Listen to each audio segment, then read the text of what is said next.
What's going on, world? It's Captain Crew Order reporting for duty here as I talk a little bit about my journey since now on my Dhow voyage here.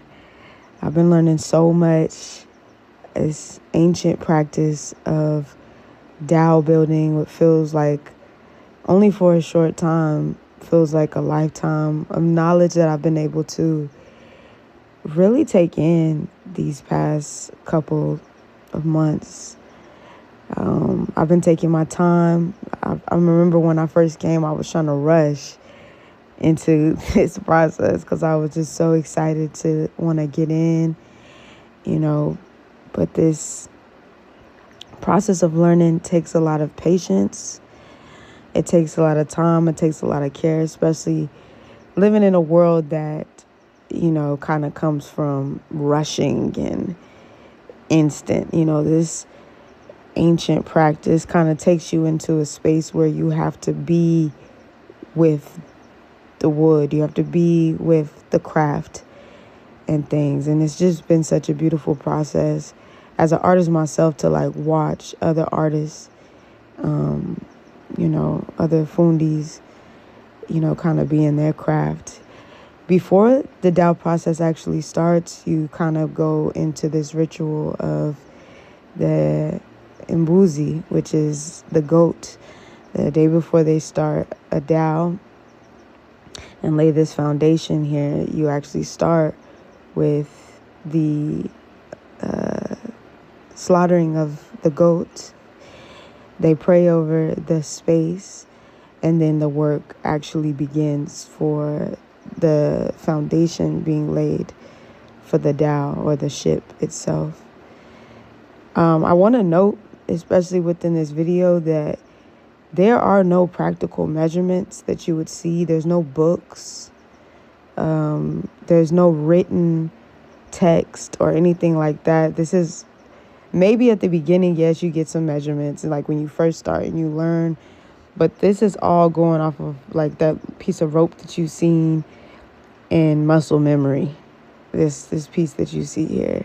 There is no, okay, maybe this and this and this. No, it's such an intricate process. It blows your mind because there are no notes.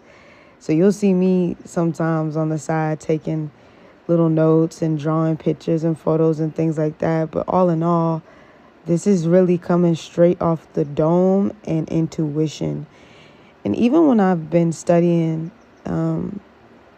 the Dhow building and things, I realized there's a lot of pieces, especially connection to spirituality, that you use, like the honey, which is measured, which I'll show a video of that later, measuring the sides of the Dhow, if it's measured or weighed in the space it's supposed to be. You also see things like the I forget the Swahili name, but it's like a pendulum, to make sure that everything is balanced. You'll see that, but you also can use the pendulum in other ways as well too.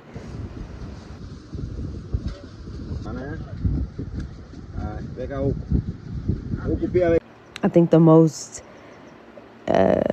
difficult part about what I've been learning in this space is really about being a woman in the shipyard. It has come with many, many challenges and things, but it's also really prepare for what's to come in the future.